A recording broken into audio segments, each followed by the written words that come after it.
Vous avez besoin d'un espace publicitaire pour faire connaître votre société ou vos produits? Seul Guérit TV Monde peut vous satisfaire. Pour tout renseignement, contactez le 00229 91 19 10 10. Guérit TV Monde, le leader des web TV.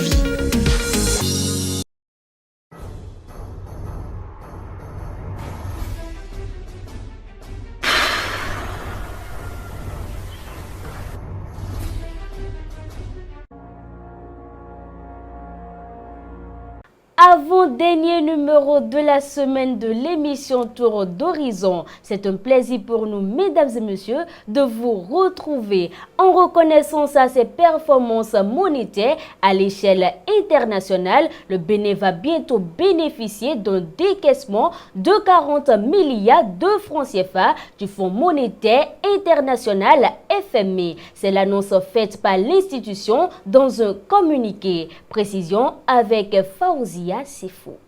Les nouvelles sont bonnes pour le Bénin de Patrice Talon. Le Fonds monétaire international note une expansion de l'activité économique en hausse de 6,3% pour 2022. Une performance remarquable grâce à laquelle le Fonds et le Bénin sont parvenus à un accord au thème de la deuxième revue au titre du mécanisme élargi de crédit et de la facilité élargie de crédit. D'où un nouveau décaissement de 40 milliards de francs CFA, soit 68 millions de dollars US.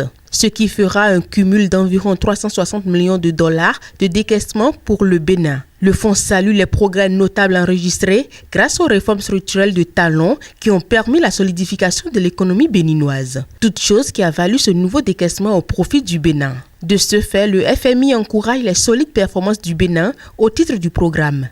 Dans un autre registre, à présent, le ministre du Cadre de vie et du Développement durable donne un ultimatum au cabinet de géomètres détenteurs des documents actualisés. Ceci dans le cadre des opérations de lotissement effectuées sur toute l'étendue du territoire national. Latifat Koweno.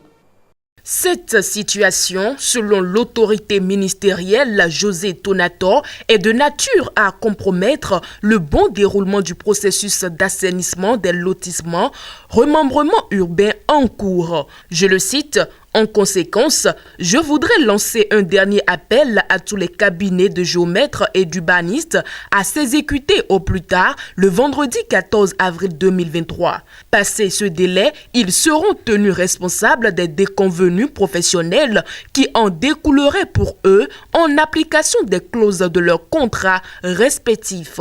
Fin de citation, prévient le ministre du Cadre de vie et du Développement durable, José Tonator. Et pour finir, à présent, évaluation des conditions de détention des personnes présumées terroristes.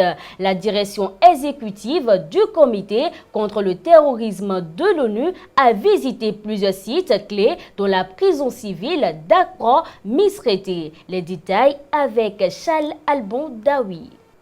Selon l'information donnée par le quotidien Les Pharaons, la délégation a échangé avec l'administration de la prison et constaté les efforts déployés pour assurer le respect des droits de l'homme et la sécurité dans la gestion des détenus. Elle a évoqué la question de l'importance de la prévention de la radicalisation en prison et la réinsertion des détenus dans la société. Les conclusions de cette visite seront présentées au Conseil de sécurité de l'ONU dans le cadre de la surveillance continue des résolutions 1373 de 2001, 2178 de 2014 et 2396 de 2017. Ainsi s'achève le bulletin d'information. Mesdames et messieurs, votre émission se poursuit après cette virgule.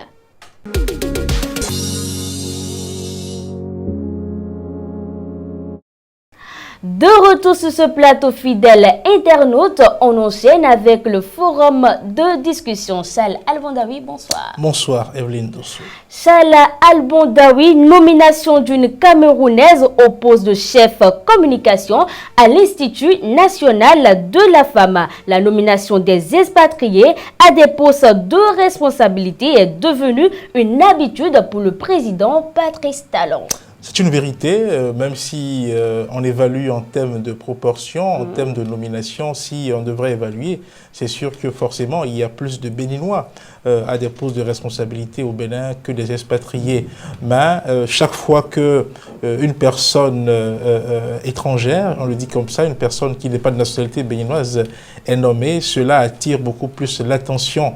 C'est de bonne guerre, vous savez, parce que bon, les Béninois estiment qu'en tant que pays indépendant, en tant que pays indépendant, ils doivent gérer leurs affaires par eux-mêmes. Donc du coup, c'est normal que, eh bien, il y ait des réactions parfois de personnes qui se désolent du fait que oui, en face de telles options, on se rend compte qu'avec le président Patrice Talon, c'est devenu pratiquement une mode. Il est en train de le faire de sorte à ce que cela devienne carrément un geste banal et ordinaire. Vous savez, chaque fois que des personnes expatriées sont nommées à des postes de responsabilité, la réaction que ça suscite au sein donc de l'opinion, on peut comprendre cette réaction-là parce que vous savez, nous sommes tous animés forcément d'un sentiment d'attachement au pays, la fibre patriotique, ce qui fait que oui, on estime que oui, nous sommes là, pourquoi est-ce qu'il faut prendre quelqu'un d'autre pour faire le travail alors que nous sommes là et que nous avons en griffe les compétences pour faire la chose. C'est une réaction que je qualifie de normale. Mais au-delà de ce que cette réaction-là est normale, il faut voir dans quel esprit cela est fait. Au-delà du fait qu'on ait ce sentiment, ou bien ce sentiment d'attachement au pays nous amène à développer ce genre de réaction, il faut voir quels sont bien, les objectifs que celui qui nomme veut atteindre. Parce que, vous voyez, quand on laisse tomber ce côté-là, ce sentiment de nationaliste qui nous anime, quand on va apprécier de façon objective ces nominations-là, on peut se rendre compte que oui, il s'agit quand même de personnes qui ont la capacité, qui ont le profil pour prendre ce genre de poste-là. Il n'est pas certain que parmi ces cadres expatriés qui sont nommés, il n'est pas certain qu'on puisse prouver que ces personnes-là n'ont pas la compétence qu'il faut pour donc, faire le job. Et la précision, ou du moins ça devient même une obligation pour la personne qui nomme que de s'assurer que la personne qui l'a nommé a le profil. Parce que si ce n'est pas le cas, on dirait, mais pourquoi est-ce qu'il le fait? Donc, la question de la compétence ne se pose pas. Et si on doit avoir des réactions objectives, si on doit voir si la personne est bonne pour faire le job, on ne devrait rien trouver à dire. Seulement qu'en tant que Béninois, on aurait voulu que oui, les choses du Bénin soient confiées aux Béninois et non à des personnes qui ne sont pas de nationalité béninoise. Alors, Charles Albondaoui, si on est ainsi, aujourd'hui, les cadres béninois doivent-ils comprendre que la nomination au poste de responsabilité n'est plus seulement leur apanage? Absolument, absolument. Et avec la dynamique qui est en cours aujourd'hui, la dynamique mise en place par le président Patrice Talon, cela se comprend aisément. On doit comprendre aujourd'hui que oui, quand même nous sommes des cadres béninois, nous sommes dans un environnement où nous sommes en compétition avec d'autres personnes, et même dans notre propre pays.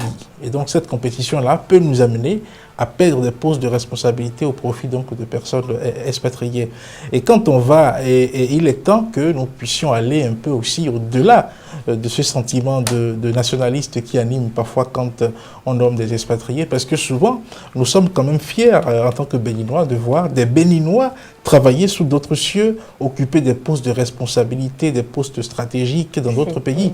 Quand on dit par exemple qu'un Béninois dans une république, comment dirais-je, d'Afrique à un poste de responsabilité ou bien est très proche du régime en place et par exemple travaille au palais. On a vu des cas ici avec Mme Rika Madougou qu'on a vu travailler aux côtés du président Faure Gnassingbé. On a vu d'autres Béninois travailler également avec des présidents gabonais dans des cercles très fermés. On a vu des Béninois nommés ministres même ici en Centrafrique. Là, on parle de Zulkifli Salami. quand on apprend ces choses, ça fait plaisir. On se dit, ah, ben les Béninois, ils sont compétents. On se plaît à le dire, ah, les Béninois, c'est parce que ils sont bons qu'on les promet à ces postes-là dans ces différents pays. Donc, si on peut avoir ce genre de sentiment, si on peut tenir ce genre de discours, il faut bien qu'on intègre dans notre esprit que oui, autant des Béninois peuvent travailler sous d'autres cieux, occuper des postes de responsabilité, autant des personnes venant d'autres cieux également, venant d'autres pays, peuvent également venir au Bénin, occuper des postes de responsabilité et travailler convenablement. Parce que il faut se considérer comme étant des citoyens du monde, au-delà des clivages d'ordre culturel, au-delà des clivages d'ordre nationaliste et consorts. Il faut qu'on apprenne à comprendre que oui, nous sommes des citoyens du monde et s'il arrive qu'on se sent, quelqu'un sent qu'on peut être utile pour travailler quelque part, on pourra donc être utilisé. Tout récemment, nous avons appris qu'un Béninois a été nommé, je crois que c'est au Canada, sous-ministre des Transports. Donc voilà, quand on apprend ces choses, ça fait plaisir. Donc si nous avons du plaisir à voir les Béninois promus à des postes de responsabilité dans des pays étrangers, il faut que progressivement également on intègre le fait que oui, d'autres personnes viennent travailler ici avec nous. Et ce n'est pas la peine de développer des sentiments de xénophobie, des sentiments de peur de l'étranger. Ce sont des êtres humains, une chose est sûre, ils trouveront la formule et le moyen de vivre avec nous et d'accomplir la mission pour laquelle donc, ils ont été nommés à ces différents postes-là. Le message est clair, pas de sentiment de xénophobie. Chala Al-Modawi, merci pour vos explications. C'est moi qui vous remercie. Fidèles internautes de Guéri TV Monde, recevez à présent la vidéo du jour.